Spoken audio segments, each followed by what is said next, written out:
Hello, thank you that you came today.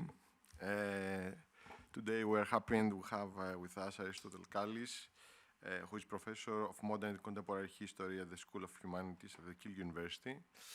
And he will give a talk on the banality of fascism. I don't have anything else to add, so the floor is yours.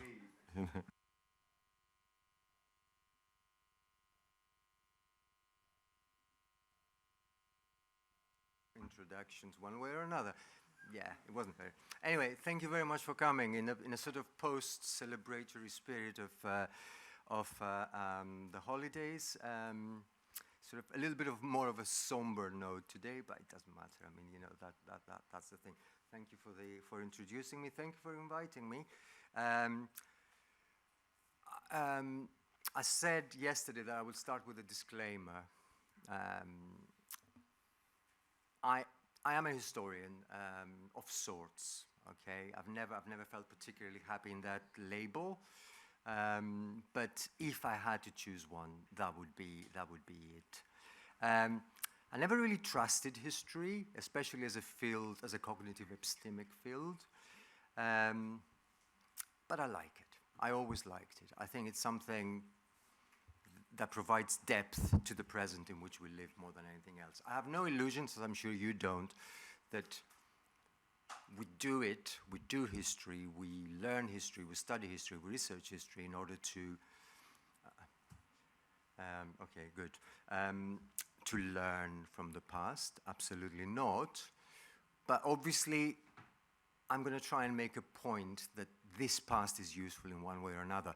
From my own point of view, I have to say that I find something very reassuring in knowing that I, today, I'm not the first or the only one in history to have been going through all these trials and tribulations, going through all these dilemmas that we're talking about and you have been talking about in this series.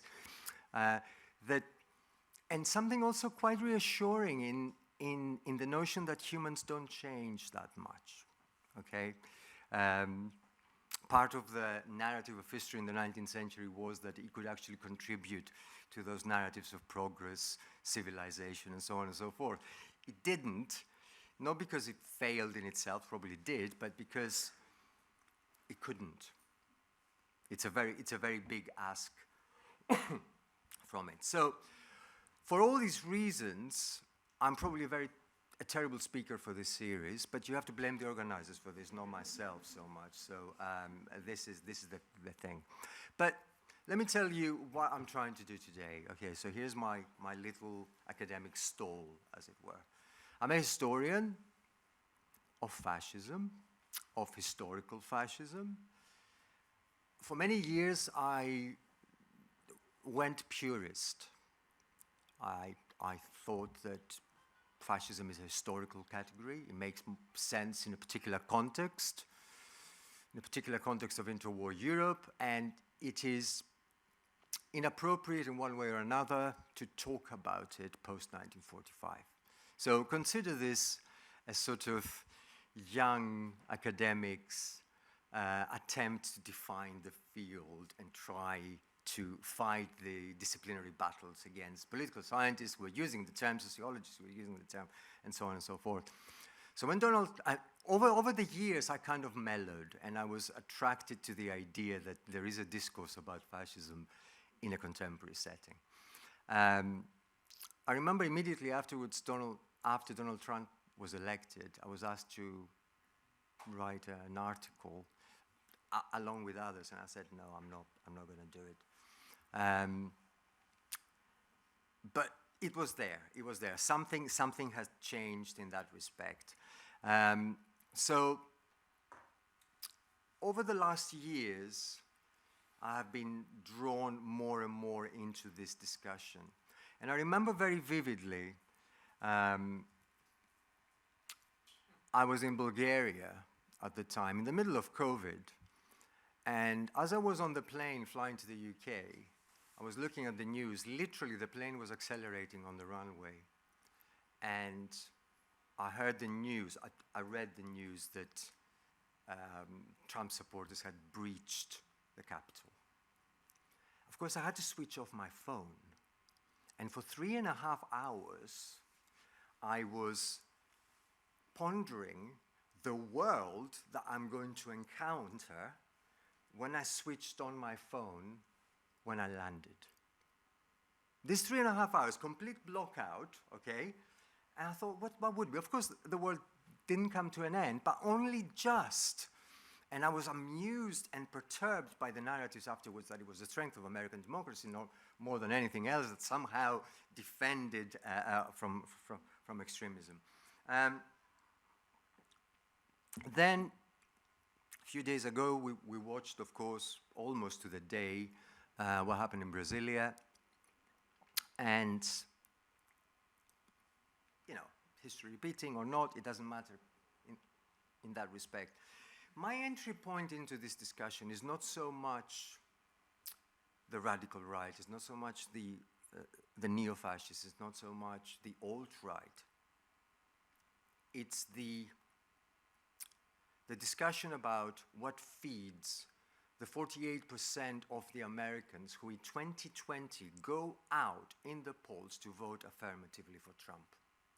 Or the 49.1 of the people who go for a second time to vote affirmatively for somebody like Bolsonaro.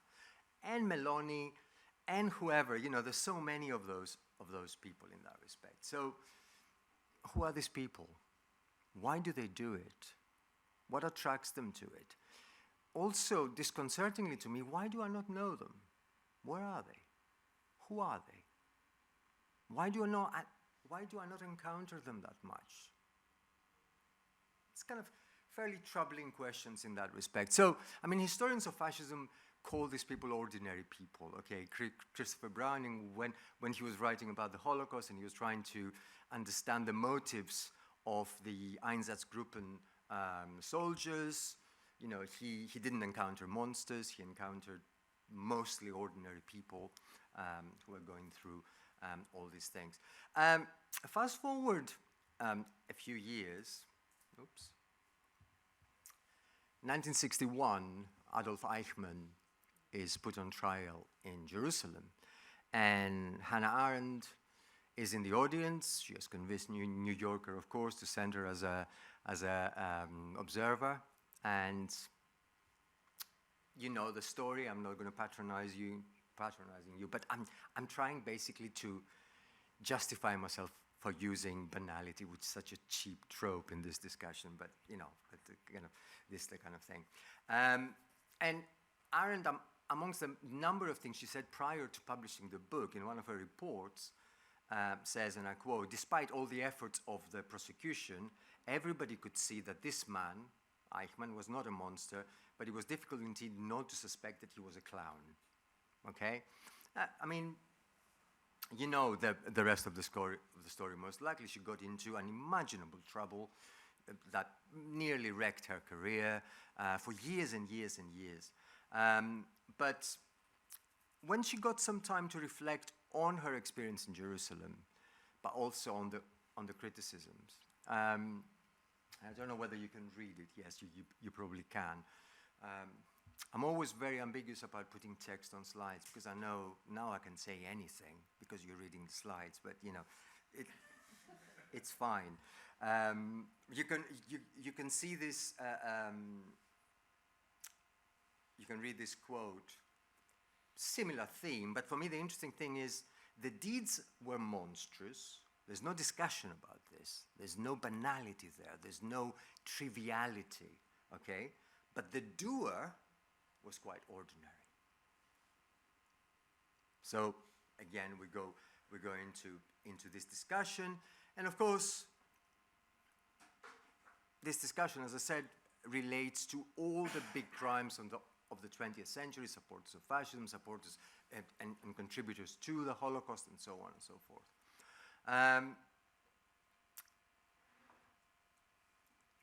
If we sort of project a little bit this discussion about the extremity of the deeds, but the ordinariness of the thought that underpins them, We're not that far away, of course, I'm just trying again, from what the two examples that I used earlier on. And of course, because I live in Britain, I have to speak about the trauma that I went through, okay, which is the 2016 referendum, what preceded it more than the electoral results per se. And it's the curse of this 52-48, 59, 51-49, 50-50, and so on and so forth. So starting from this kind of overview of this experience, I go back to my core subject, which, as I said, is fascism. And I'm trying to say that there is nothing exceptional about the building blocks of this. The exceptionality comes later, and I'm going to talk about this. But if you think about how historians, particularly after 1945, trying to explain fascism, Friedrich Meinecke, for example, said it's some kind of malaise, you know, people were infected. Benedetto Croce spoke about the parenthesis of civilization, okay? Norbert Elias spoke about the kind of decivilizing hiccup in a civilizing narrative, and so on and so forth. It was, as I will try and argue, not its extremity, not its radicality per se, but quite the opposite, its ordinariness, its banality, that made it so appealing to so many in so many countries so quickly. I'm talking about historic fascism here, but hopefully towards the end I'm going to project this discussion forward in that respect. So, exceptionalism on the one hand, banality on the other. We're used to talking about fascism in exceptional terms. We find it counterintuitive or shocking or unacceptable to talk about it as something that may be described in terms that relate to banality in that respect. So, what am I going to do? I'm going to give you like the convention is. I don't know why this thing came up. As you can see, you know, I had a different picture, but the Century magazine, 1921, maybe it's a very important text that I accidentally came up with in this presentation. Look to the left, okay? Fascism as extraordinary versus fascism banality. That concept of banality needs a little bit of unpacking, okay? And I will try and briefly do. And then I'm going to reflect on why I think not only fascism is banal, but why it ought to be analyzed in historic as well as in contemporary settings as something that is fed by this banality, as something that is supercharged by this banality, as something that is made attractive and appealing because of this banality. I don't usually when I try to explain to my students the notion of common sense, I need to spend about 2 weeks because the first thing I need to do is to introduce Gramsci because they've never heard, no concept, no context, and so on and so forth. So I don't have to do it today, but I'm going to refer to this a little bit towards the end when I'm talking about my final point, what I call the uneven struggle against this fascism then and now in many ways. So, blank screen. Right, yeah. So, little over 100 years ago, I mean, we are now in peak anniversary season, fascist historians, 1922. We'll find another one this year, and so on. Fascism meant nothing. The word meant nothing. It had no content linguistically. The signifier and the signified didn't meet at all, our signified today. Within a very, very short period of time, and this is part of the extraordinariness of fascism, it graduated into a formidable trope. First in Italy, of course, but very soon across. And it's the story of diffusion that I always find very, very interesting. So when we talk about this era of fascism, sort of 1922 to 1945, we talk of superlatives. The extreme ideology of fascism, the extreme performance of fascism, the extreme actions of fascism, the extreme violence of fascism, the extreme critique of fascism on not only the left, not only the notion of revolutionary socialism, but also of liberalism. And I'm not saying it's the same, but it was a sort of extreme nature of that critique. So we talk about it in those terms, and it makes sense, of course, because of all these things that make fascism such a big chapter in the darkest histories of the 20th century. And because of historians far more important than me, who have worked in previous decades, we know much more now about this fascism. We understand it a bit better, we know it a bit better. We have taken it on the scientific table, if you like, and we have dissected it. And yet, for all these nuances of research, fascism remains a monster and a beast, something we always use to refer to as out there. Now, I know that this doesn't apply to most stroke all of those present today, but in historical terms, there is still a very radical rupture between, I got into a lot of trouble with one of my friends in one seminar, between mainstream and fascism. Okay, the mainstream of the interwar period and fascism. It's kind of always this sort of exceptionalism behind it, a kind of othering of fascism in that respect. Was it? Well,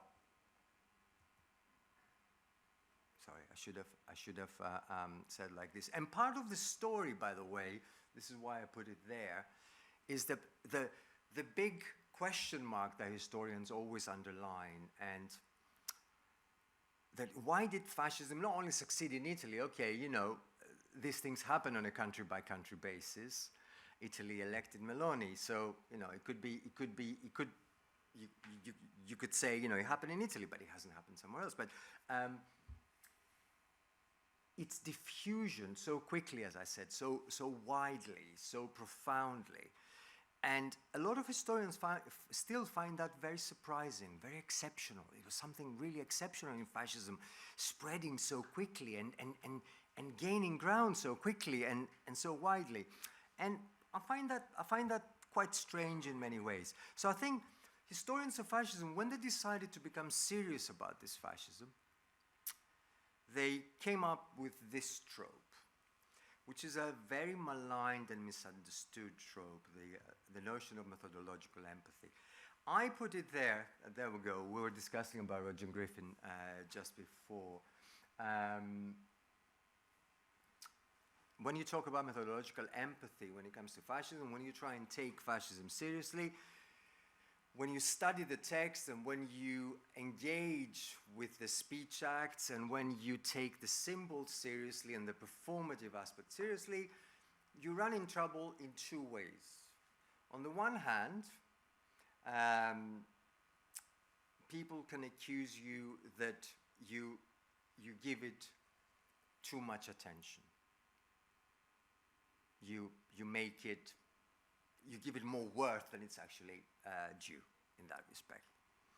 And you normalize it by talking about it, and by talking about it with this kind of, the emphasis is on methodological, not on empathy. People tend to lock on the empathy thing. And of course, that becomes a recipe for disaster. But on the other hand, historians of fascism are trying to say something else, and this is something also we're discussing earlier on, that rather than seeing different things in different countries and say, oh, they are different, recently we edited a special issue on am I allowed to talk about this? Yeah, is that okay? Yeah, on interwar Greece, and of course on the Metaxas regime. And most historians of fascism will not talk about Metaxas as fascist. It's some kind of, of course not. Because why? Because talking about Metaxas or Franco or all these other people as fascist is trivializing, banalizing fascism. It's cheapening it. We have our little baby there, which we have over-defined, and we cherish it against all kind of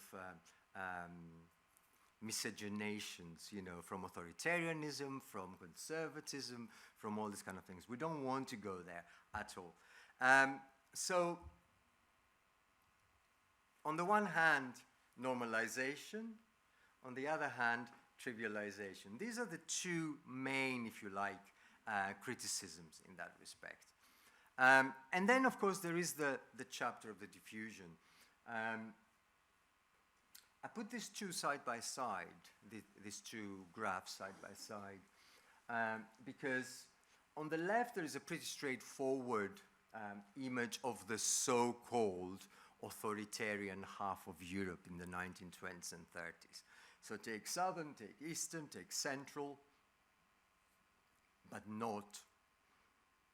It's a nice, comforting narrative for Western Europe, isn't it? But not Western and Northern Europe, which resisted because of the alleged robustness of its democratic institutions.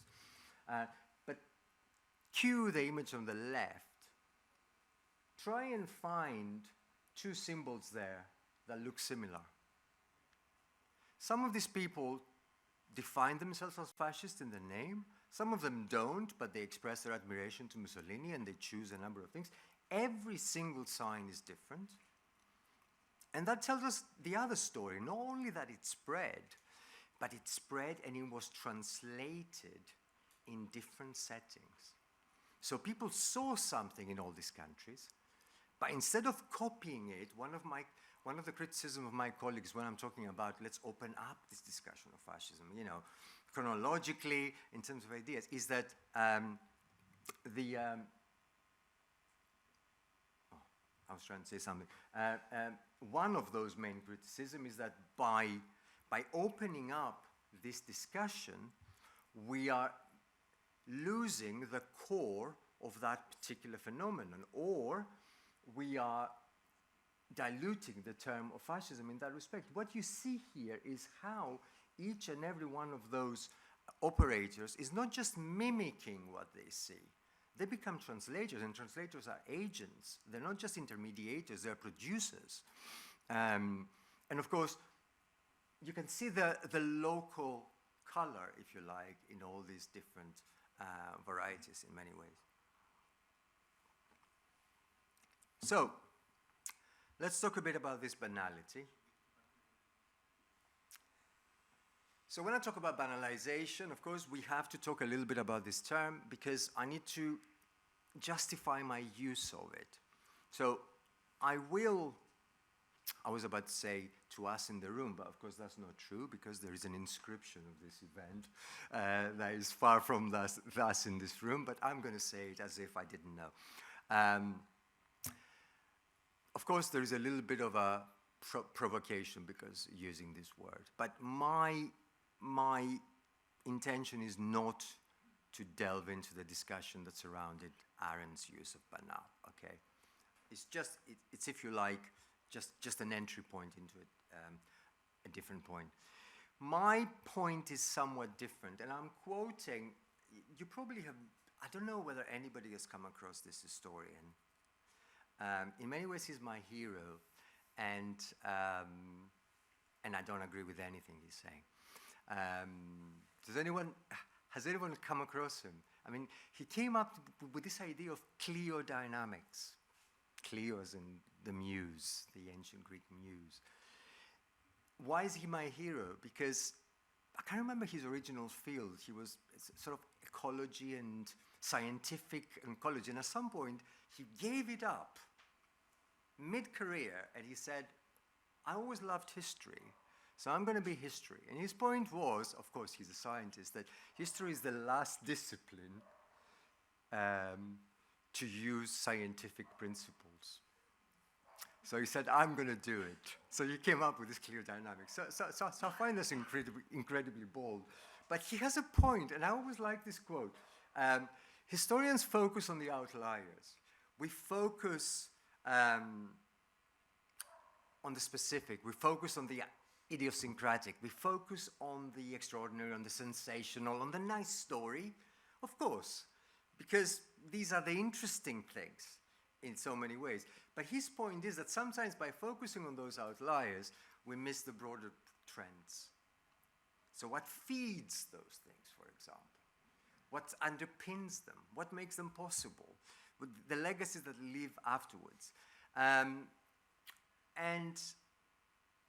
it's understandable that we are enthralled to the spectacular, but at the same time, that point is interesting even in this discussion, because I am trying to use the word banality to talk about these grander trends, if you like. And I suppose my point briefly with regard to this is that this matters. It matters in the context of historic fascism, and it matters in every discussion about the radical nationalist right before, during, and after the interwar period, including today, okay? That the political, the intellectual, and the cultural hegemonic frameworks that rendered something like fascism, if you like, ordinary, normal, acceptable, untroubling, appealing, and so on, and reassuring, remain very much in place. They survived, of course, 1945. They remained barely untouched. I'm not going to say completely untouched because that's not true. They have been flexing their muscles post-1945. And in my point, they predated fascism as well. And why not talk about something like normalization? Now, this is more of a self-criticism. I have spoken a lot about the normalization of the radical right in the contemporary setting. I have come to regret this because normalization is a process. You normalize something that is not so normal. I think there's nothing to normalize. Again, we're not talking about the deeds, we're talking about the building blocks, we're talking about the intellectual, the political, the cultural foundations.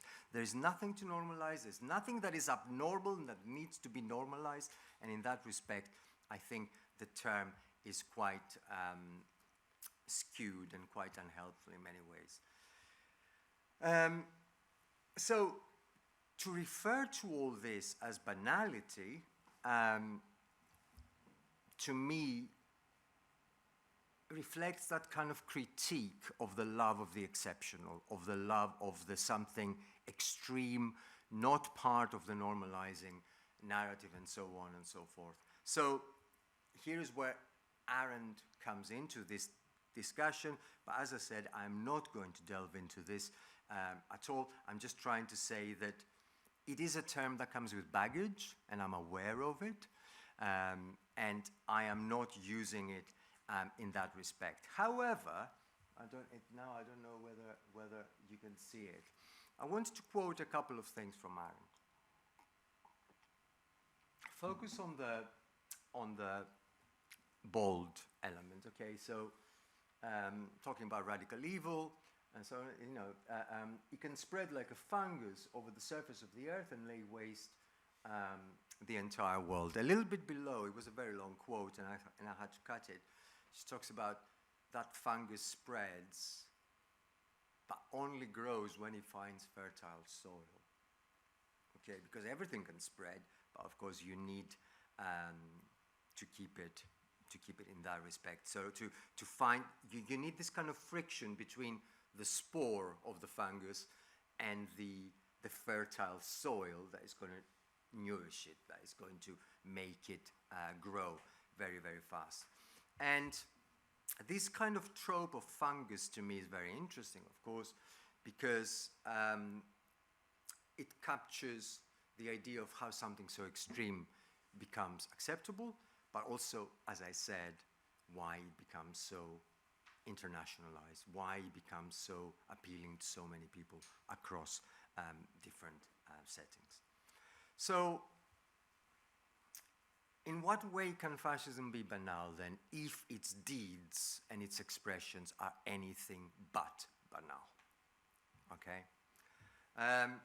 Ask every historian of fascism to tell you, if you absolutely had to come up with one element that is at the core of fascism. Historians of fascism will disagree about everything, okay? Like most historians, but probably us a little bit more.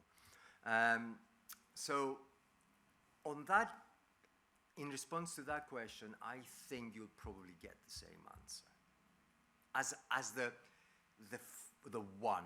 And then, of course, they'll start saying but, okay, that's the thing. Nationalism. Okay, so nationalism is the sort of foundational stone of this kind of thing. So, in many ways, for a historian of fascism, nationalism is the moisture on the ground, is that kind of fertile soil, if you like, okay? And in order to answer the question as to why something that happened in Italy, and it was Italian oddity in 1922, and many people even barely noticed at the time, how this thing grew so quickly and spread so quickly and became translated so quickly, you need this kind of idea, you need this kind of more common fertile soil of a nationalist point of view. So,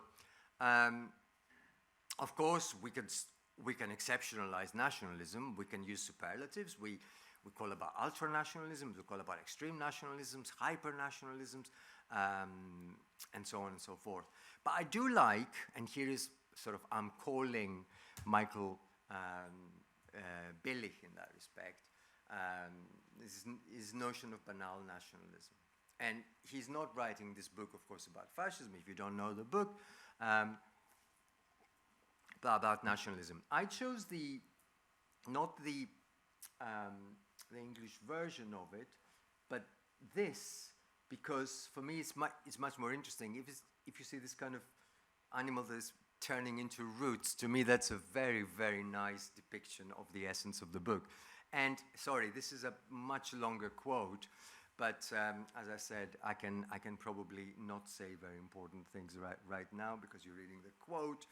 I can just say that the sort of continual flagging, the banal reminding, the banal performance of this nationalism. 1995, that book, I mean, these were the heydays of globalization, okay? This was like the love story with the new myth of progress. So the last paragraph to me is very interesting because it comes at a time when it was not canonical necessarily to say something like this. Of course, the nation state is in decline and so on and so forth. That's what people say, but a reminder is necessary. Nationalism is still being reproduced. It can still call for ultimate sacrifices, and daily symbols and assumptions are flagged. I don't know whether you've read the book or you remember the book. There's a very nice story in the book about somebody going into a barber shop in France and finding a magazine that has at its cover a photo from the parade of the Bastille Day, and there is a black soldier, I think he was soldier, looking very, very shaken in a sort of ecstatic way in front of the flag. And he makes the point, what does the flag mean in the parade day versus what does it mean on a magazine lying on a barber shop when somebody is kind of flicking through it. So it's a very interesting argument in that respect. So for Billig, nationalism is inherently banal in that respect. So coming even closer to the ideas. Now I'm going to get into trouble for the next person I am quoting because I don't agree with everything. But when I read, I'm kind of apologizing, okay, for what comes afterwards. But when I read that book much later than it was written. I rejected it and never went back to it. It was not for me. I disagreed profoundly, and so on and so forth. So once you have got over the shock of seeing the name, just pay a little attention to the quote, okay? There we go. So I came clean right now. I mean, yeah, very problematic. Plus the book, of course, very, very problematic. I mean, you know, extremism on the left, center, and right. So forget the extremism of the left. And that's why I quoted very, very carefully here, okay? So as not to offend anyone, or myself for that matter.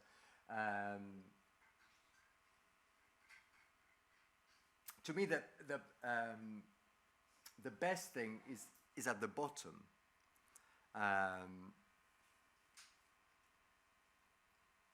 The social characteristics of the Nazi voter in pre-Hitler Germany and Austria, but also in Hitler Germany and Austria, resemble those of the liberals much more so than those of the conservatives, and so on and so forth. Now, he calls it the extremism of the center. That's not a good term in so many ways.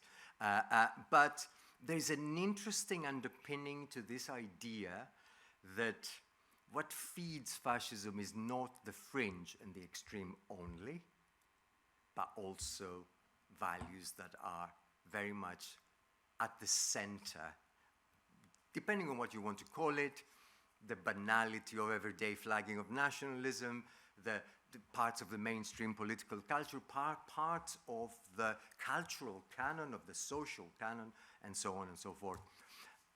More interestingly, I did warn the organizers that I drink quite a lot of water. I know it doesn't look good on the video, but I'd say.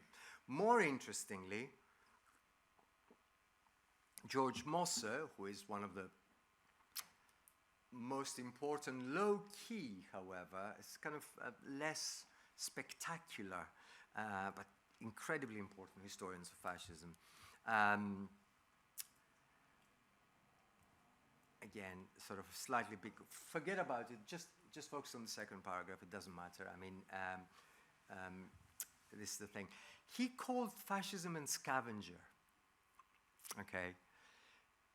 So, essentially, he's trying to say that, you know, he's one of the people who, he's one of the historians, one of the first historians who said we should take fascism seriously, as an ideology, as a political force, not as an outlier, but something that's deeply rooted in reproducible values at the mainstream of society. But rather than exceptionalizing, he said, but you know, at the end of the day, fascism is a scavenger. So basically picks up this and that, romanticism, liberalism, socialism, okay, whatever, Darwinism, modern technology, tradition and modernity, past and future, and so on and so forth. Too little attention has been paid to this scavenging because, of course, we focus on the sensational. Okay, that's fine. But in reality, all these fragments of the past were integrated into a coherent attitude towards life through the basic fascist nationalist myth. I find that very, very interesting. And a brief quote, you'll be relieved to hear, not on a slide. Alice Kaplan, who has written one of the very interesting books on the trope of banality in literature, talks about banality as something that is not necessarily trivial, but it's open to use, to the use of the entire community, a common shared place. So it can mean this as well as trivial, okay? So it's not just a pejorative meaning, but something much bigger. So in Mosse's idea of this banality, there is a fundamental conflict at the heart of fascism between the so-called revolutionary, the radical, if you like, and the traditional. So radical values, traditional values in many ways. And that is solved, he says, through the attitude towards the outsider.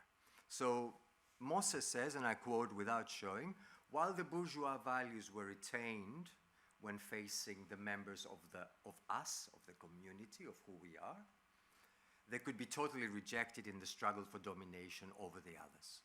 So that could be the exceptionalism, okay? So the bourgeois values remain, but we don't project them when it comes to the others.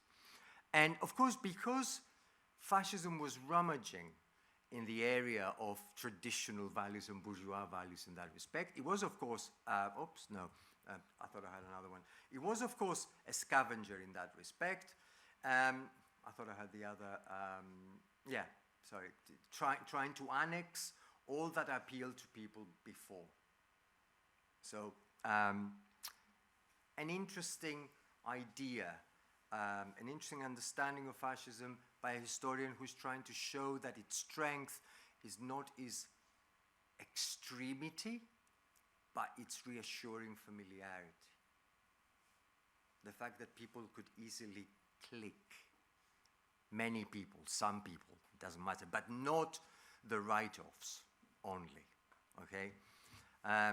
Strikingly absent from this discussion, and I'm promising you I am also reflecting now forward as well, strikingly absent from this discussion is a concept that I consider almost as important as nationalism when it comes to fascism, and that is sovereignty, okay?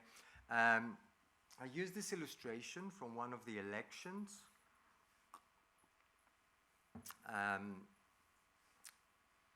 1933, the first elections after Hitler came to power. As you can see, is a I don't know how you describe this, the rolling swastika breaking the chains of the Versailles Treaty over Germany. And I think sovereignty is one of the sort of understudied areas of fascist ideology and narrative, because essentially here is a fundamental intoxicating promise.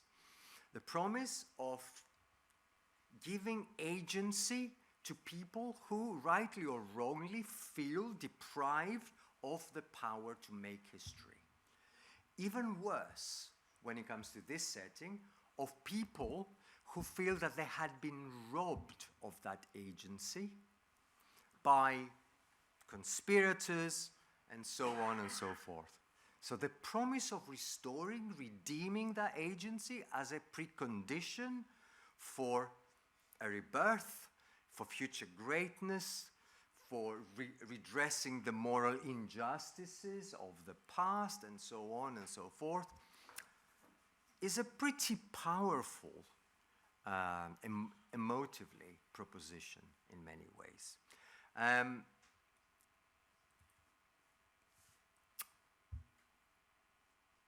In the particular context of the interwar period, that message comes at a moment when something else is happening. I call it, for want of a better term, the internationalist moment. And I'm using the term with quite a lot of liberty, but I'm not talking about what is happening for the internationalists, I'm talking about how this is perceived by everything else. So we have quite a lot of internationalist projects at the time. I know this is a very, very weird curation of illustrations, okay? So let me explain to you. Of course, 1917, okay? What happens after 1917 feeds this kind of idea that this is now an era of internationalism. This is now something that is going to, that is spreading and subsuming the old cherished nations of the time. On the other hand, the liberals are up for a different project of internationalism in their own eyes. When they set up institutional frameworks, for example, the League of Nations and so on and so forth, that essentially are understood at the time as an incursion into the traditional sovereignty of the states. So imagine the story, and I didn't know that story very well, but I wrote about a couple of years ago an article.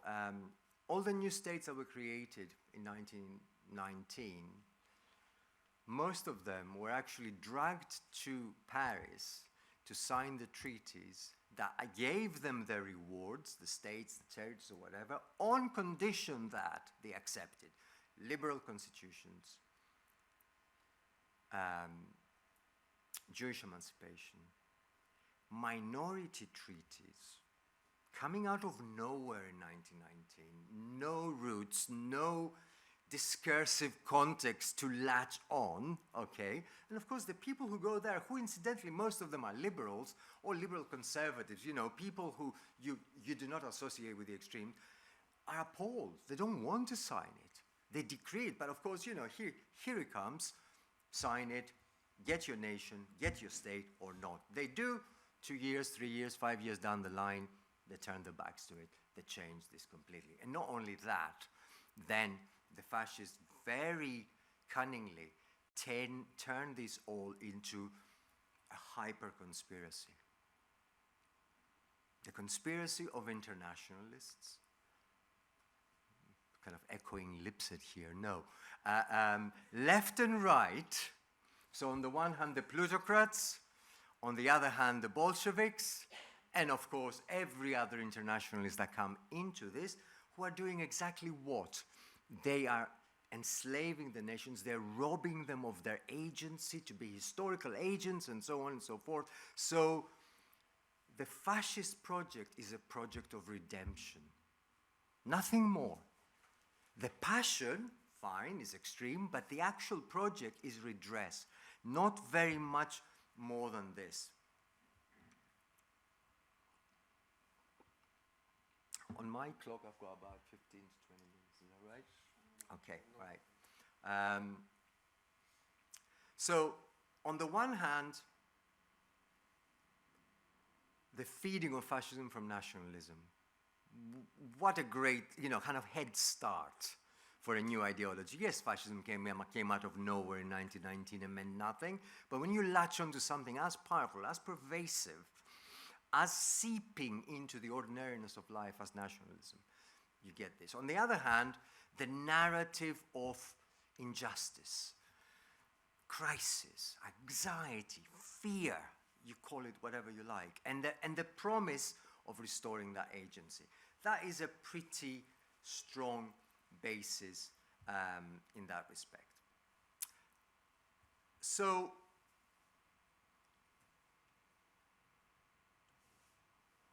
when I was, I talk to this, I make my speech a little bit later, so thankfully I had a little bit of a sneak preview of other speakers in many ways.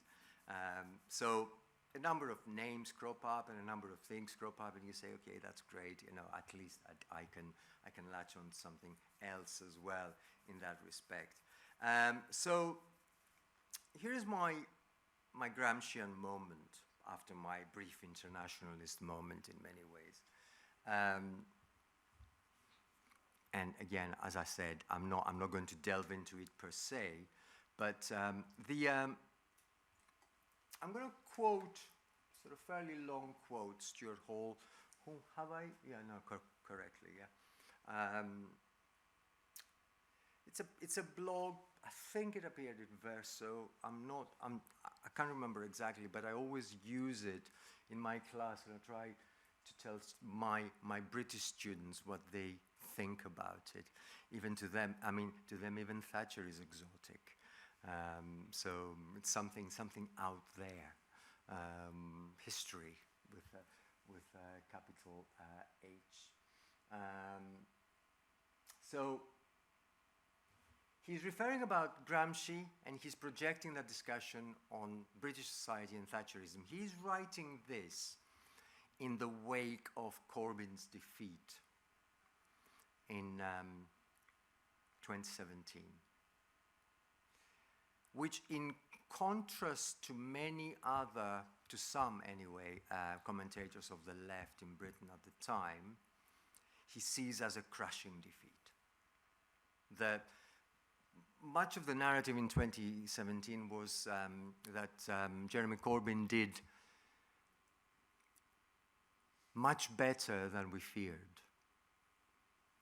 So, still defeat, but it was this kind of idea. He's writing this, also projecting about, you know, why this happened in many ways, and he's quoting extensively from Common Sense. But in it, there is of course the quote from the prison notebooks when Gramsci is reflecting on his sort of understanding of the common sense and the good sense in many ways. And basically, it's the last, sorry, I'm just looking again where it is. We are all perplexed by the contradictory nature of Thatcherism, but actually he goes on and he says, and there's a quote further down that says, there's a bit of Thatcherism lives in every one of us. Okay, so he's obviously talking to an audience in many ways. When I study the 1930s, I always encounter this not socialist, absolutely not, but the liberal bafflement with the rise of fascism. There is a genuine disbelief.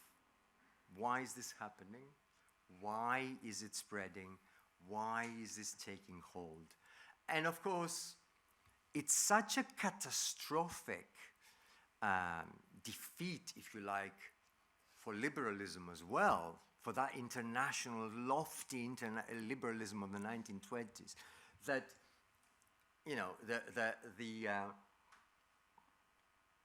the wave of dictatorship that engulfs Europe is fundamental. Here is the, you can see the colors, but also the dates, and of course things are flashing on and off.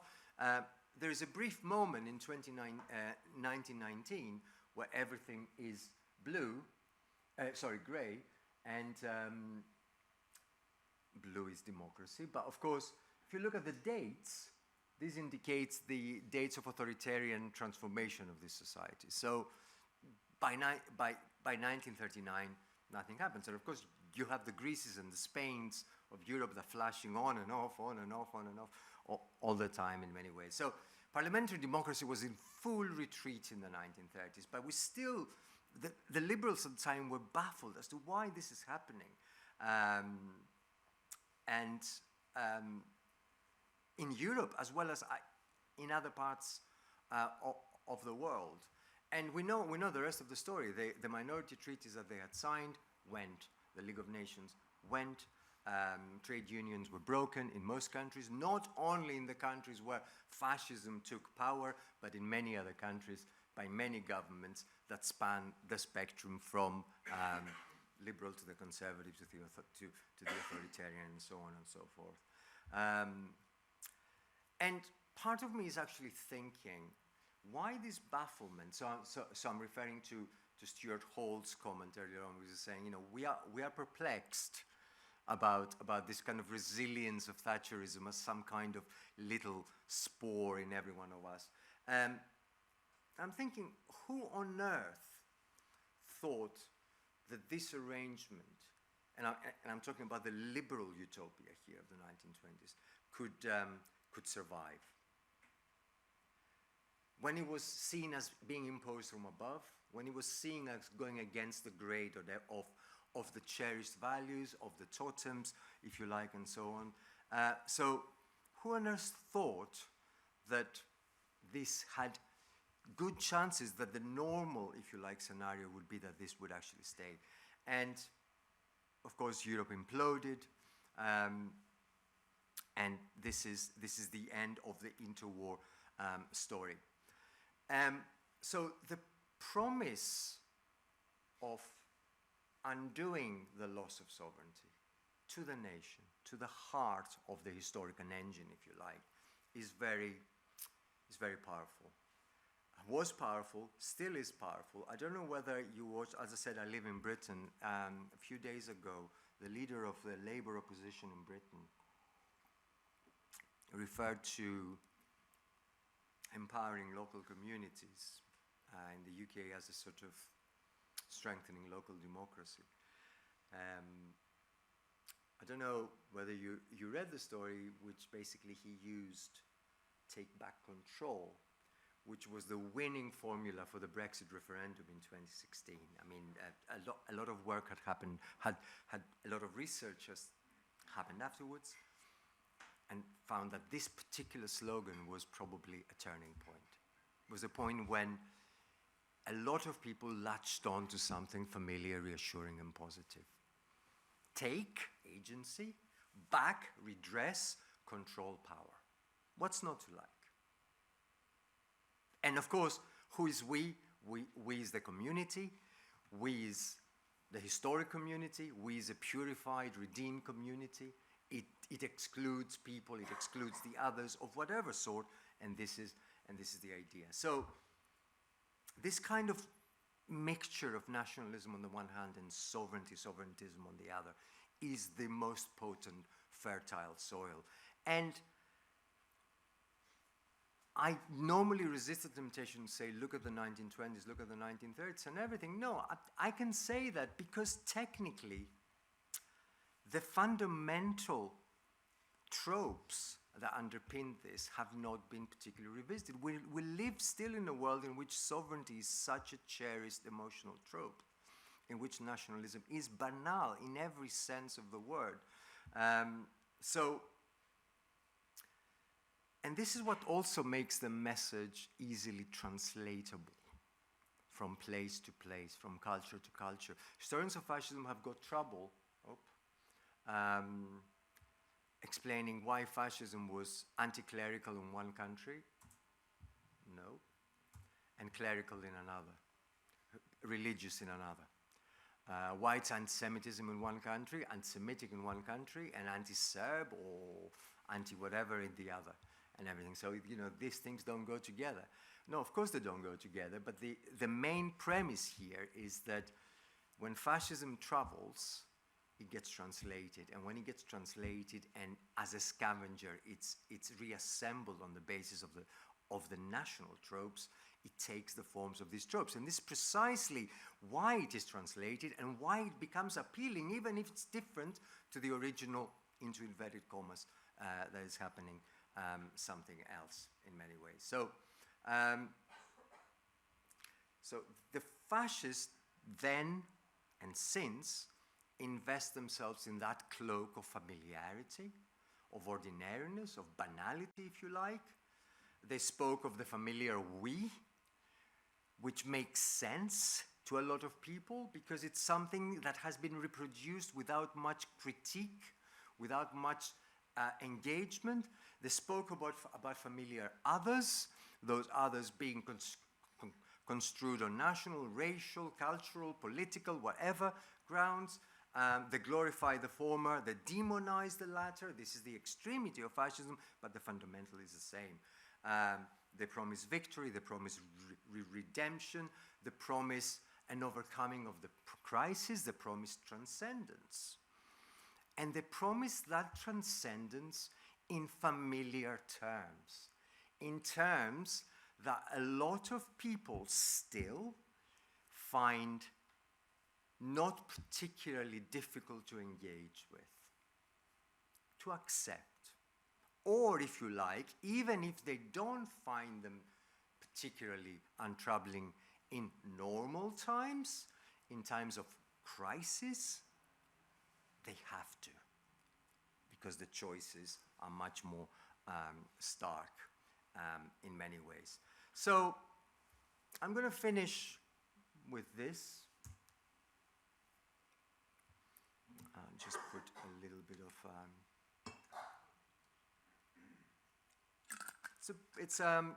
I'm going to refer to a couple of quotes in order to justify the title at the top. So I read this book by Gerrit Haradas. I don't know whether you've read it or you've read about it.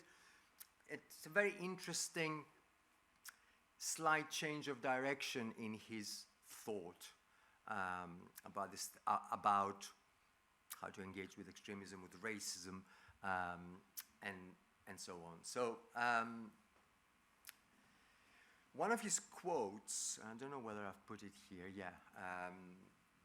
in an interview, he doesn't use it exactly with those terms in a book. And he doesn't refer to the historical fascists that I study mostly. He says the fascists are better at politics.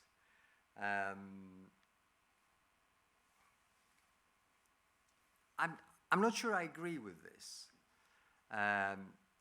there is little that is inherently wrong in anti-fascist politics, or less good in his own ideas, or less effective in terms of the performance of it. But I'm going to, again, go really rogue and quote somebody completely different just to make my point in response, Girit Heradas. I mean, you know, postmodernism. There we go. Wilhelm Reich,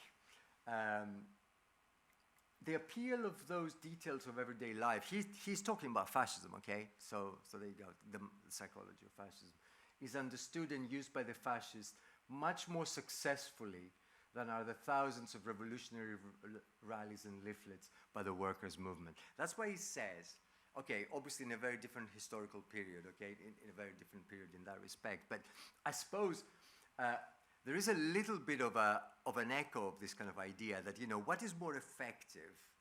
It's this, in many ways. I would say I am not entirely true. And sorry, I'm not entirely convinced. I don't find it particularly true. I just think that the politics of fascism enjoys an unfair advantage. The narrative that in many ways is reproduced on the banal level is identifiable because it is latching on to banal values, traditional values, values that are reproduced over decades, over centuries, and so on and so forth. It does not ask for an intellectual transcendence. It does not ask for a jump. It's something that is there, familiar, almost uncritically considered before in many ways. And that's why I quoted earlier Stuart Hall in many ways, that kind of bit of Thatcherism in many ways. So in that respect, the hegemonic struggle that at least one previous speaker mentioned as a way forward, okay, is obviously the way forward for me, but it's also an uneven one. It's an uneven game. And I've always said that, you know, in the talking about my subject in the 1920s and 30s, there is no unlikely success of fascism. There is nothing unlikely about the success of fascism. Not of fascism as it was, but of something like fascism in the circumstance of the 1920s and 1930s in many countries, and so on and so forth. So, in this crucial respect, the story of interwar fascism is much closer to current predicaments than we would like to think. Not because we should see fascists everywhere, not because we should brand fascists everywhere necessarily, but because those fascists of the yesteryear, if you like, fed from the sheer banality of the fundamentals that they conjured up, their fundamentals that have survived, that are reproduced, that are still around today. I maintain that the field of struggle, of that hegemonic struggle, is steep, is skewed, that the banality of fascism is not about normalization. I feel very strongly, and I'm actually self-critical here, as I said, it's not about normalization. It doesn't even require that much effort in that respect. And all these things should be a useful reminder of the challenge of that struggle when we're faced with something like this. The stakes are not just high, but the odds are a bit skewed, if you like, in that respect. And that's why, to end on a slightly more positive note, an optimistic note, every victory, small or large, if you like, revolutionary or incremental, must be cherished as a little bit of an unlikely triumph. But unless the attention is drawn to these fundamentals, and unless we break the vicious circle of the reproduction of those fundamentals at a hegemonic level, that game will continue to be skewed one way or another and uneven. Thank you.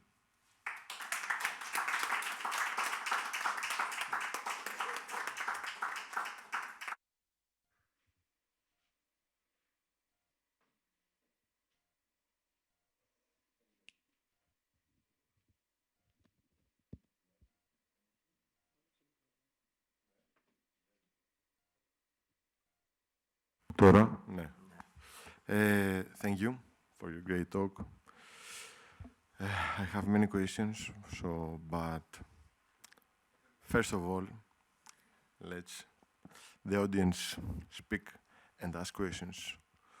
Who wants to ask something? Please.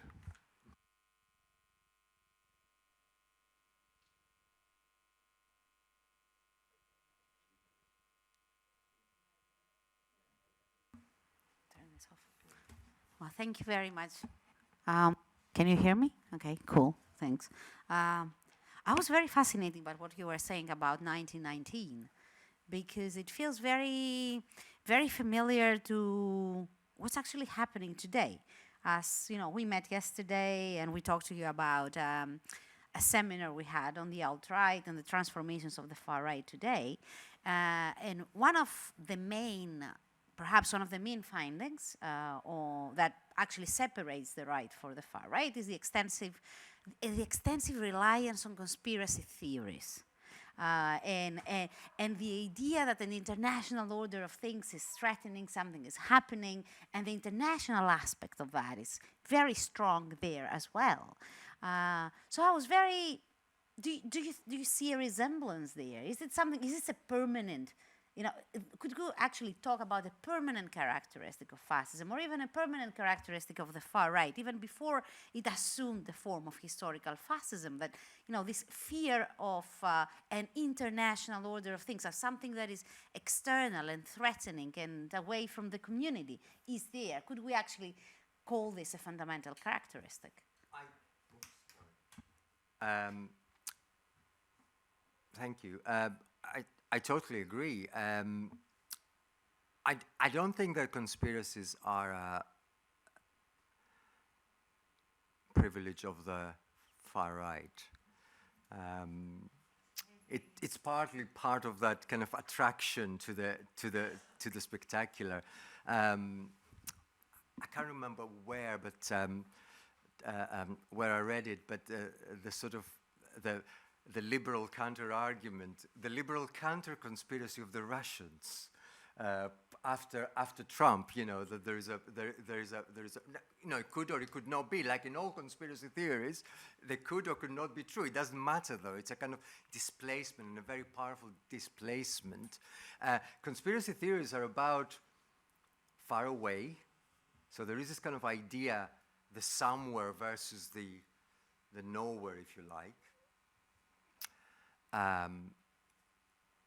They are about this kind of transfer of robbing of power. They are also about the secret aspect, the invisibility of it, and the suggestion that somehow we have uncovered this conspiracy is intoxicating as well. It's also part of that we have reclaimed, by finding the source, we have reclaimed as part of agency. But the answer is exactly the same, which is claw back. Claw back. So there are all these people, and of course, the notion of an international conspiracy is a little bit of an empty signifier, okay? You can project on it anything you like. There's a reason why Greece scores very highly in the wrong sense in all surveys of anti-Semitism, Islamophobia, I would say, banal Islamophobia, and so on. So you project onto it something different. But the idea that somehow the national we or whatever, back and now, we have been robbed of that agency by devious international forces is very much there. And I think the right always, we can let it go, yeah? The right always had, the far right always had this proclivity towards conspiracy. I mean, if you think about, again, historical fascism, immediately one of the most powerful tropes was talking about Germany stabbed in the back. So somehow Germany was not defeated in the First World War. It was stabbed in the back by those internationalists and so on and so forth. Okay, so it doesn't surprise me that something like QAnon is so powerful, for example, in the United States, and it got traction essentially during the years of the pandemic, to the point that it's almost like a baffling diffusion of this conspiracy theory now. I'm not so familiar with the Greek scene of the alt-right, so I'm deferring to the knowledge of your project and your work. But I wonder how different the conspiracies of the Greek alt-right are in that respect. They're actually quite similar. You don't have the QAnon in that sense, because that wouldn't work here. But the international order of things. The new order of things is something very, very familiar. The great replacement theory is something that is extremely popular on the far right at the moment, and also to the point that it's articulated as such, not only on fringe organizations, but also on the political program of political parties who are going to run for the elections. For instance, the Bogdanos Latinopoulou Patrida refers, when it analyzes the demographic issue that plagues Greece at the moment, as part of the great replacement theory, where some obscure forces are trying to exterminate the nation, so no one is giving birth to kids, and Muslims are going to come and take over. So that's another one, which I think is very similar. It's not as much. The U.S. is a bit different in the sense that they didn't have to face the refugee crisis as Europe did. So there it's a bit different. But there is a lot of overlap in that sense. I am under the impression that, I don't know, maybe you could answer that better than I do. I am under the impression that the far right is getting internationalized itself in a very intense way, in a way that it was not before. The far right, historical or not, has always been internationalizing. In fact, without trying to push what I was saying earlier on too much here, I would say that it's interesting. Historians of fascism always say, how did something that glorifies nationalism become internationalized? Okay, so it's one of those things. And I'm saying there is little contradiction. There is no either or there, okay? The internationalism of the anti-Semites in the 19th and 20th century could be completely different, could hate each other, but at the same time they have a lingua franca, which is the demonization of the Jew. Demonization of the Bolsheviks, demonization of the New Order, and so on and so forth. Yes, this kind of tropes make something like fascism supremely internationalizable. It shouldn't surprise us. And it shouldn't surprise us also that as it becomes internationalized, the networks come together one way or another, and this today much easier, in the period that I'm studying, people had to physically travel to go. Stories of people starting from Stockholm to go to Nuremberg to attend the Nazi party rally, for example, had to travel for 4 days to get there. Of course, today, this kind of informal network, one way or another, happens in a very banal way in many ways. But it should come as no surprise, and nor should it come as a surprise that in spite of this contact, they're still very different. So the conspiracy of the international in the United States means something completely different to what it means in Hungary, which is a great case study about all of the things that I was trying to talk about today and so many others. Over the summer, I can't remember, in August, I think, Orban gave this infamous speech, which is a textbook of the continuity of the tropes about nationalism, about othering, about conspiracy, about internationalism, about the enemy, about the Jews, of course, in this particular setting, about the Muslims, everything. It's almost like a manufactured text by the most incredible algorithm, and yet it was written and delivered live by a human being who happens to be leader of Hungary for what, the fourth time? I've lost count now how many times he has been elected. Yeah, absolutely.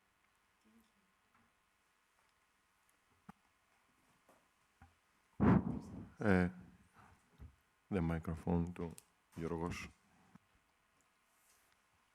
Does this work? Okay. Thank you. Great talk, very intriguing.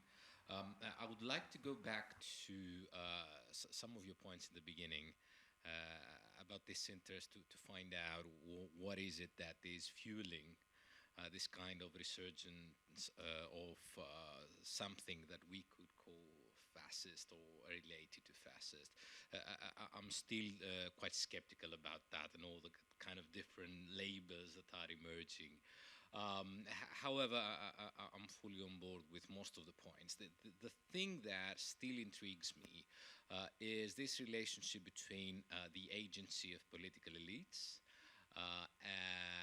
with the grassroots, and there's an interplay here.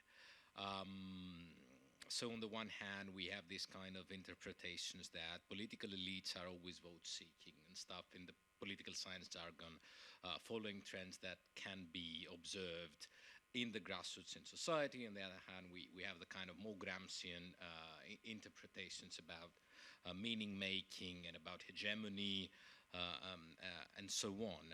So in the end, I would like to push you to elaborate a bit further on what is at play here in this kind of banal fascism, or even if we could think of kind of more dynamic of the banalization of fascism, not a very good term, but if we could think about something like that, and what is the role of political elite agency in particular. And in this sense, I would like, in fact, to defend some of your older writings on normalization and some other ones on the mainstreaming on the far right, and I'm sure that you're familiar with those. And maybe I like more the notion of mainstreaming, but in a sense, I think that there is still value in this, in the sense that if we understand normalization and mainstreaming as a kind of process through which ideas and values and policies and so on and behaviors that were once in the margins are brought back again into the center, and in the sense that even some politicians believed in them. They were ashamed to admit it. Ruth Wodak has written a brilliant book about this, and she's talking about the shameless normalization of the far right. Before, there was some kind of shame in defending certain ideas. And I think that this is quite important. Whether we call it normalization, mainstream, something that we like better, there is still value in it, because it puts the focus on what political elites are actually doing there. And I think this is quite important. So I would like to push you to talk a bit more towards that direction, if that's okay. The push is very welcome, I said. Thank you very much for this. Now, it's really interesting. About a year ago, I was doing something that a lot of academics in the UK, and I think sadly internationally, have to do every now and then, not because they necessarily want to do it, but because their manager tells them that it's time to do it, which is to apply for a grant. I was writing the proposal. I was playing with these words. Now, I totally agree with you. I could almost hear my attempt to define the two terms in the introduction of that grant proposal. To me, the two terms are not interchangeable. And I suppose that's what I was trying to say here, to be self-critical of my own use of normalization and mainstream. And I started with mainstreaming, and I have to blame a colleague of mine who is somebody who is part of the tradition that you had just mentioned earlier, for putting me into this notion of normalization, which really set me alight. I thought, okay, that's really interesting. That's actually a less clunky way. Mainstreaming is not a very nice, very interesting way, because at the end of the day, people can still question what is normal, but it's something that, again, to use the tropes from here, you can conceptualize. Okay, the mainstream you can't grasp. Okay, what is mainstream? What is its opposite? What does it include and everything? For me, the two terms are not the same. So the mainstreaming of fascism, or something like fascism back then and today and so on and so forth. You talk about the agency of the political elites, absolutely fundamental. On the discursive level, on the level of reproduction in terms of communication and so on and so forth, on the sort of ethical level of granting not just space, but moral aura, if you like, to these views by rehearsing them in particular setting. For me, something can be normal, can be seen as normal in sort of broadly Foucauldian sense. Okay, I'm not trying to overspecify it, but can be normal without being mainstream. For me, the mainstream has more of the elite element that you mention quite a lot in distraction. So the mainstreaming is something that can be masterminded through elite political agency. It can be done somewhat else, and it's a very important part of this discussion. So when we are discussing Islamophobia in a contemporary settings, I contribute to a volume, an annual on the Islamophobia report in Europe, and the role of the political elites in the normalization, in the mainstreaming, as you put it, of that kind of Islamophobia is, if you take it away, it doesn't make sense, okay? You can't just explore it in terms of structural racism and so on and so forth. This is a very important part of this, in my opinion anyway, of the interpretation, but you need the other one as well. So just very briefly, to give you an example of how I am thinking about these two terms, there is a mainstreaming project that is taking place in Europe after the end of the First World War, and globally as well, but and it's a mainstreaming project, of course, that doesn't involve the left, the revolutionary left, of course not. But it's a mainstreaming project that involves, from above, very much from above, that involves this kind of new tropes of, on the one hand, crazily, absolutely crazily, on the one hand, putting forward those liberal values of, as I said, minority protections and liberal constitutionalism and so on and so forth, and on the other hand, feeding the flames of nationalism. So this was the crazy idea behind the redrawing of the European map after the First World War. How can you talk about minority protection to a state that you have given the right to exist on the basis of national ethnic self-determination? It makes no sense. It's like playing with fire. It's like delivering those minorities to the beast that is going to consume them very, very soon, precisely because for them, this is the moment of their triumph, and they don't want to share it with those minorities and so on and so forth. But it's there. It has become mainstream. Suddenly, this narrative has been mainstream without necessarily being normalized. What is normal is to think about the nation as an ethnic, pure community. So the elites, on the one hand, are trying to push a particular project. It didn't work in the 1920s, not strangely, but it didn't work in the 1920s. Now, I do think that we need both sides of that story, because sometimes they're feeding each other in the sort of supply and demand cycle, but on the other hand, sometimes they are at odds. They are at odds. So we have canonical projects pushed through elites that are resisted, that are rejected.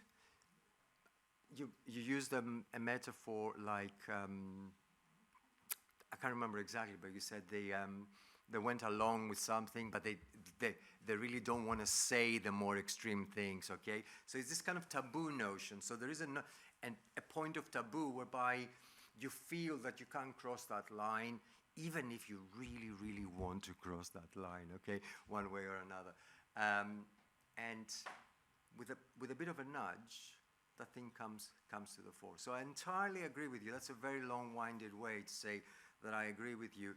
We need to talk about the role of political elites, mainstream political elites in this project. What is happening now is very much a mainstreaming of that discourse, a mainstreaming of aspects of that discourse. But it doesn't need to be normalized. That's what I'm trying to say, I suppose. Most of it doesn't need to be normalized. And I don't want to get too specific with examples, because an example from Greece comes to mind as well. But no, I agree with you entirely. And I think, as I said, we need both.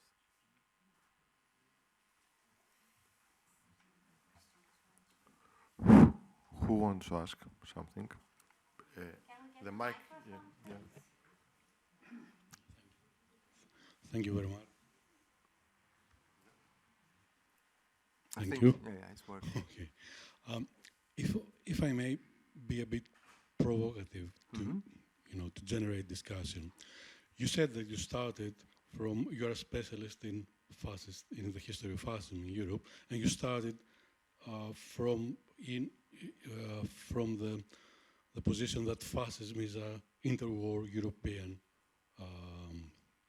phenomenon. I'm not convinced that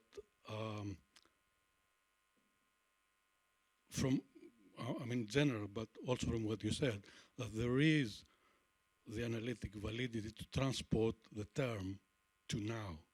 And that probably it's more political, in terms of it's used, but it's not really, it's used because of political reasons. In terms of political discourse, some elements we could identify as still there, but not all of the elements. And on the other hand, the actual involvement of people is not there. We could not imagine having something like whatever the March on Rome in Italy today, not being possible, or the brown shirts anywhere. So are we really legitimized to use the term fascism for something like the far right, or for, let's say, for parties which use an ideology, a political discourse, which has some elements similar to fascism, but which, I would claim definitely are not fascist parties, or this is not fascism, unless we are very loose in the terminology we use. Thank you very much. Of course, it is a provocative question, and I sympathize, because, as I said, I went through that intellectual process myself.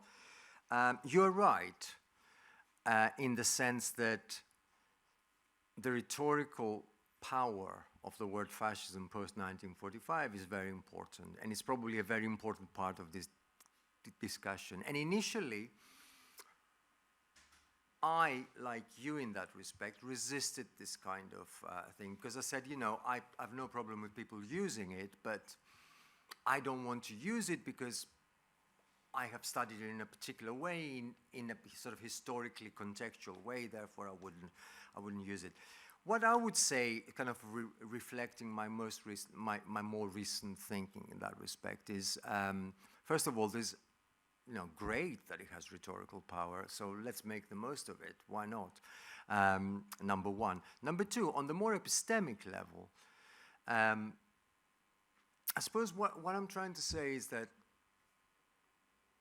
fascism is part of a much broader genealogy, much broader, that predates it. It's a particular moment of alchemy, of a particular moment of historical synthesis that I call alchemical, because like an alchemy is base materials, but somehow when they come together they make gold. You know, it's something like, but the materials are base. They're there, they're around. There's no big invention. There's no reinventing the wheel in that respect. So in that respect, even if, and this is a very legitimate position, fascism is a historical product of a particular society where mass mobilization meant going out in the streets and doing parades, and a kind of mass coup d'etat meant marching physically from one place, from A to B, to go and do this and so on and so forth. Even if that fascism has got very little resemblance as a mass movement to today, and nor will it, okay, we don't expect it. I think beyond the rhetorical value of the term, which we park for the moment, I think that there are interesting and useful similarities, and not similarities that are contextual, as I said. So we don't need to play down the difference. We don't need to trivialize the term. I would propose that we need, on the one hand, to see fascism as something bigger. So at the end of the day, even historical fascism is not that unique. I mean, this is the thing. On the other hand, to say that if, let's say, for the sake of argument, we accept that fascism is a scavenger, as Moser was saying, fascism is an alchemist that takes up all these materials and kind of makes up something wow and historically specific and so on and so forth. A combination of those base materials can still be recombined in a particular way to produce a really radical outcome that we see in the post-war radical right, in the contemporary, in the new radical right, if you like, post-1980s, in the alt-right today, and so on and so forth. Of course, there will be no March on Rome. But I wouldn't expect any revival of fascism today to stage a March on Rome. That would be, I mean, that would be ahistorical in many ways. I mean, the March on Rome was a particular response to particular conditions of power struggles, okay?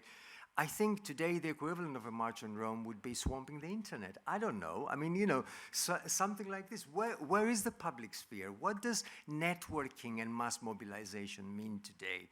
But mass mobilization, it is. It takes place in a completely different form. So I don't disagree with you. I still feel ambiguous about this extension of the term. But I appreciate its value to conjure up particular images on a discursive level, and on drawing attention to the fact that fascism, the historical fascism, does not begin and does not end, does not have a form, does not have a particular recipe book, does not have a particular blueprint that it follows. And it doesn't mean that as it goes through historical stages or from country to country, it should follow that book. I find the history of fascism a history of back and now, whatever, of translation after translation after translation. Part of what makes something appealing, okay, when we read something or when we hear something and everything, is your ability to connect with it one way or another. And when you connect with it, you refract it. And when you refract it, you change it. And when you change it, it becomes something slightly different to it. And I think fascism excelled in this and still does, So I don't know. I mean, as I said, we don't really disagree in that respect. And myself from 2010 would probably agree wholeheartedly with you. Who else would like to ask something? The mic too. Yeah. It is. No. Good evening. Thank you very much. Very interesting. Not that I agree with everything, but your approach opens new ways of understanding things, in my opinion. I have 3 or 4 things to say. Fascism was born as an answer to what happened in 1917 or in 1919, or maybe even back in 1905 in Russia. For them, what happened in the Soviet Union, or was later the Soviet Union, was an extreme. So the only way for them to reply was to be extreme, but on the other side.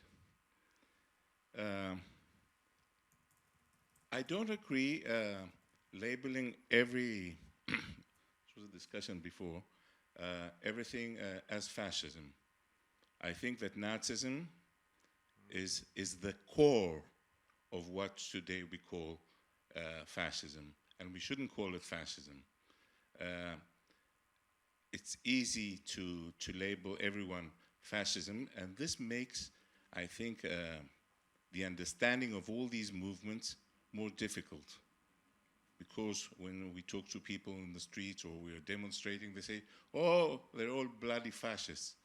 And there is no distinction between, let's say, groups on the ultra-right or on the right. And how can we deconstruct the way they think and behave? This is very important for me. I've studied public history. I have a master's in public history, and I see this every day, the way the ultra-right or the right, or even the other political parties or movements express themselves. And this is very important to understand the changes in discourse and in their behavior. The third point is I don't disagree with normalization. I think there is a normalization, and I think it has to do with the convergence of the neoliberals with the ultra-right or the right. This is something that I think that people should spend more time on researching. There are powerful relations between, affiliations between neoliberalism and what we call fascism or ultra-right. And one can go back to 1973 in Chile and find a lot of these interesting stories, and maybe it's, in 1973 is the source of what we are experiencing today. I will use something that has been used many times to end my question. Thank you for... today there's no march on Rome. We saw 2 marches, one by Trump's followers and one by Bolsonaro's. They are a caricature. I think we should be more, and I think this seminars here, these conversations, these discussions, have helped us a lot in understanding a lot of things, how to change things. One more thing. the left has not recognized its defeat. The easiest way to change the world is to recognize that you have been defeated, and you have to understand the reasons why you have been defeated and change the world. Thank you. Thank you very much. I mean, you know, I made 6 questions here, but maybe I kind of so I may need to quickly ask you to clarify a couple of things. Fascism as response to 1917, absolutely. Without 1917, the whole Manichaean view of history that fascism puts forward doesn't make much sense. But it's interesting how it scoops up so many more things. Of course, the main enemy, not necessarily yes, the immediate enemy as well, but the main enemy, the symbolic enemy as well is the left. One way or another, the revolutionaries, the Bolsheviks, the communists, the internationalists, and so on and so forth. But by getting into this internationalism, by demonizing the internationalists who are the Bolsheviks, so on and so forth, as the main thing, then of course a number of other people come in. So anybody who is an enemy of the nation is an internationalist, in which case they come all together. But yes, take away 1917, or take away Bela Kun in Hungary, or take away the Bavarian Socialist Councils, or take away the Spartacist movement, I should have mentioned. You know, you don't get, or the Biennio Rosso in Italy as well, you don't get the rise of fascism. You remove one of its fundamental reasons for being there on the level of reaction, but also on the level of discourse. I mean, the way in which the discourse of the Italian fascism changes after the Biennio Rosso in technically 1919, 1920, 21 though, in many ways, is amazing. Suddenly the whole thing is shifting towards this kind of we crushed them. And this is the beginning of the whole thing. So I totally agree.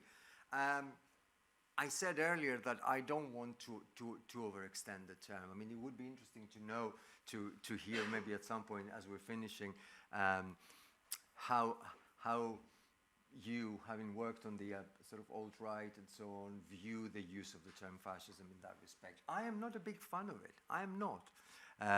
Absolutely not. On the sort of analytical level, on the sort of level of precision, you will not be surprised to hear that I don't think that, yes, of course, there are many differences between Nazism and pretty much everybody else. Yeah. Then again, Italian fascism up until 1938 was largely devoid of anti-Semitism, which made it quite unique in its own terms. And then again, you know, the Ustaša fascists in Croatia had the highest ratio of clerical members than any other party. And then, of course, you have Slovakia during the war, which is essentially a clerical regime. You have Monsignor Tiso being the leader of the thing. So, yes, of course, there are differences. I don't think that Nazism is a different category in that respect. Differences important notwithstanding. Does that banalize, or I can't remember the exact term you used, overextend or trivialize or something like this, the term? I think not. At the end of the day, I don't care. And I'll tell you why I don't care. I'm being provocative. A lot of us historians of fascism study fascism, and when it comes to engaging with what lies a little bit beyond the boundary that we have drawn, conceptual, is not our problem, okay? To me, some of the most interesting and untold stories of fascism are told about those gray zones. Are those gray zones, into inverted commas gray zones, where different ideologies coalesce, different elements get added or removed from the mixture, and so on and so forth. So if you remember that kind of illustration with the different symbols, yeah, we use this, but we're going to put this one, and we're going to take away this one, whatever. So I don't care that much about the conceptual purity of fascism. Or let me put it this way, I don't have to care that much because others before me have done the dirty job. So I don't need to reinvent the wheel every time. I can say I accept this more or less, yes, this is it, but at the same time, I would like to engage with a bigger picture. I would like to engage with dynamic, movable, intersecting, bleeding into each other categories. And that also includes transition across historical periods, especially, I suppose, if I am trying to make the point that fascism in itself is part of something much bigger, much more long-term, and much more resilient in that respect. I agree about the connection between fascism, you call it neoliberalism. Well, I mean, historically speaking, you can call it about liberalism. In fact, Lipset does make that point, okay? It does make that point. He's trying to draw attention to the connections in that respect. So I agree with you. This is not something that is, you mentioned 1973. I don't even think that 1973 is a seminal moment, absolutely. And it kind of tells a different story that in many ways you can connect it genealogically to what's happening now. But on the other hand, I think this is something that was happening in many ways. Does the story need to be told? Absolutely. And again, it's a story that will allow us, maybe contrary to what you were saying, to connect the two stories of what's happening today with the radical right and what was happening historical with it. The March on Capitol, you called it a farce, and I agree in some respects. Because it kind of looked like history repeating as a farce scenario. But the dynamics of the March on Capitol were completely different, of course, to the March on Rome. It's something that was brewed in a non-geographically specific way. It was happening in a completely different public sphere. I'm not sure it was, I mean, as I said, I'm not sure it was entirely a farce. You may disagree. I think American democracy came very, very close. The American parliamentary system of sorts came very, very close to entering this sort of taboo territory that, of course, we want to believe that it would never do because of its resilience of its institutions. So, yeah, I'm not so sure, but I understand what you're trying to say in that respect. As for the defeat of the left, I mean, Stuart Hall makes that point about Gramsci. He says he encounters the devastating sense of the sort of socialist moment that never was. That, you know, everything seemed to be going according to the prescribed order of things in the early 1920s. And then, of course, it kind of didn't happen. And, you know, essentially his point is that, you know, it shouldn't be particularly surprising. I'm not, you know, yeah, okay, defeat. I don't know. I'm trying to end on this slightly more positive note. I'm just saying, just to understand that it is an uneven battle in the respect that I was trying to say today, that it takes more effort to break that banal reproduction of so many things that are reproducing, whatever you want to call it, the fascisms or the alt-rights or the radical rights or whatever, and keeps reproducing them. And not just reproducing them because we're talking about elites and everything, but it's also making this kind of narratives far more familiar and far more reassuring and far more acceptable to people. But thank you. It was probably didn't answer all of them, so sorry. Who want to ask something else? Anyone? Yeah. Yeah. Yeah. So my first thought was on what you said in the beginning one of your first points about the way that, I mean, conspiracy theorists have been, one of the key features of fascism. So I'm just, and that the people feel robbed and all this kind of sense that triggers this kind of processes. But my question is that, to which extent do you think, because you said, I mean, about the Versailles Treaty and all this kind of, that there was at this point a material ground for fascism in 1919. But for example, nowadays, there is another material ground for this type of processes who triggers these processes. Like, for example, the void of democracy on, how many of the processes of democratic legitimization have been, upgraded to the level of European Union. So there are some stuff in the material ground that are happening that trigger this type of processes of conspiracy. Of course, people don't have, the proper analytical tools to understand exactly what's happening, but there's something that's happening. I mean, it's not. So this is the one thing that I would like to ask. And secondly, is that in what you said is that, of course, I mean, fascism, it is not exactly a kind of unified thing. I mean, this is why, I mean, I think it's useful really to use the term, because it was something that was, I mean, happened or started in Italy, but took different forms through, in Europe. And I think the same diffusion of things and processes happening now. I mean, and if you don't like to be a philologist and, and in analytical terms to think, to focus on something, you should really focus on the political outcomes that this process.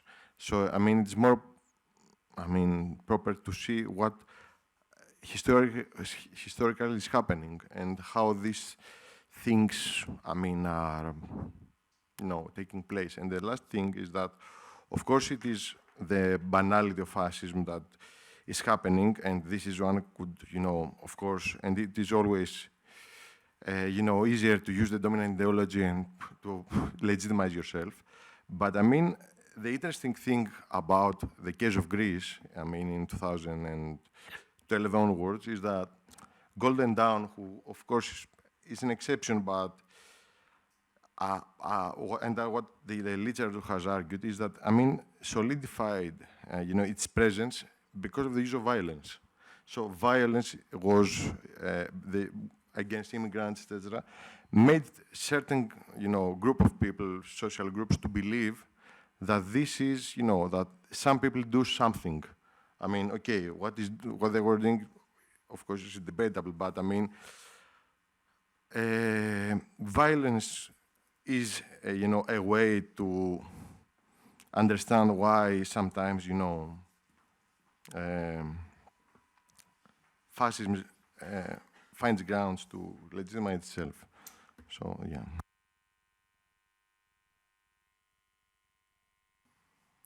Thank you. I'm going to start with the last point, actually, if that's okay. Of course, violence is an important part of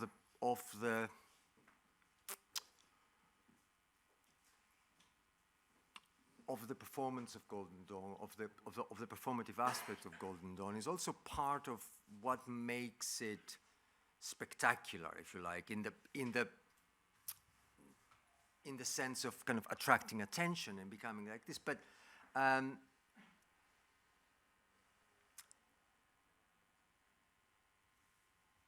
just quickly looking at my notes here. So yes, but is it enough? It's part of the explanation as to why people are, some people are attracted to it and may be willing to normalize it, to accept it, let alone to vote about this, although voting is only the very, very tip of the iceberg rather than just anything else. But why is that violence appealing? Because it's not appealing as violence. I mean, we may disagree on this one. I think violence is still, to use a term that I used earlier on, taboo. It's something that you need to justify to do, even if it's perpetrated against immigrants or all sort of others in one way or another. But it's something that you need to legitimize. I mean, you know, the fascists spend a lot of time in words and so on, dressing up their violence, their violent praxis and the transgressive praxis in every sense, in all sorts of arguments that give them an ethical stance to it. So action, yes, action is something that I can see. So fascism today, like the Golden Dawn that you mentioned as example, is the opposite of the ineffective, corrupt, useless state, for example. Okay? So I understand this. But there is violence and there is violence. And what makes one kind of violence more attractive than others? And in that respect, I think it's the underpinnings of it, that it's not just violence to protect a neighborhood. Generally, it's violence against immigrants, who I see as a threat to the Greek national identity, to the Greek peculiarity, to the Greek specificity, and so on and so forth, who have been invading the country. And then, of course, you latch on to the great replacement theories, and you latch on to Orban, and you latch on to all these things, and you create these things. So it is important, absolutely, but the combination of the performativity, the openness, the sort of let's make it happen, but the nationalist ingredients that feed it and give it shape and give it meaning and give it a moral compass in the eyes of many people. That it's somehow, even if violence is taboo, even if it's not a good thing, what are we supposed to do against those people who have come to our country and so on and so forth? So, and then all these narratives are rehearsed that are being reproduced in many ways. Focus on historical outcomes, not on words. I agree, but I would say again, I don't see either or. I don't think we should focus on words only. I don't think we should focus on discourse only, but, you know, in that respect, I mean, is this a critique of the analysis of the contemporary far right as well? Or of the historical field that we know much better? Both. Well, I mean, you know, now I could call on Ruth Wodak here. Discourse is a bridge, of course. It defines cognition, it defines the fields of action. We should focus on the outcomes. And you know, I don't want, you know, the last thing I want today is for anyone to go away saying that I banalize the outcomes, the extreme outcomes of fascism. Far from it. I'm not saying you're saying this, but you know, this is not what I mean. I'm saying in spite of all this, there is a banal infrastructure that's feeding and it's making it attractive and it's making it reassuring. I totally agree. The point about the material grounds, but this is a point about conspiracy theory, the idea of conspiracy. I agree. I mean, the sense of, I mean, presumably when you talk about European integration, you're talking about this sort of sense of loss of power? Yeah. The notion of national power as a zero-sum game, okay, the sort of idea that somehow it's here or it's somewhere else, and if it goes somewhere else, then it's not here, or if others come in, then it's getting diluted and getting shared and everything, and that feeds into the conspiratorial mind, which is not paranoia. I mean, this is the thing. We tend to refer to conspiracy theories in that kind of paranoid way. It's not. It's a sense-making process. It's an understandable process of condensing and distilling complexity. Some of it may be very, very difficult to understand. But it's interesting how the tropes of that conspiratorial thinking change from period to period and from country to country in that respect, and how the new elements get projected onto it. So, yes, I mean, I entirely agree. I don't know whether I captured the point about conspiracy theory correctly. Yes. Okay. Yeah. Okay. Who else wants to ask something? Yes, after 2 hours, I think we can. Yeah, it's time to say goodbye. Okay. Yes. So thank you for your presence today. Thank you, Aristotle, for your great talk. And on 27th, we have Susan Robertson, and she will give a talk on the educational futures. It's 27th, right? Yes, it is the 27th of January. So it's going to be a seminar on the current predicaments and future of higher education, the current neoliberalization of education. So we will wait for you here. Thank you very much for coming, and thank you very much, Aristotle, for this fascinating talk.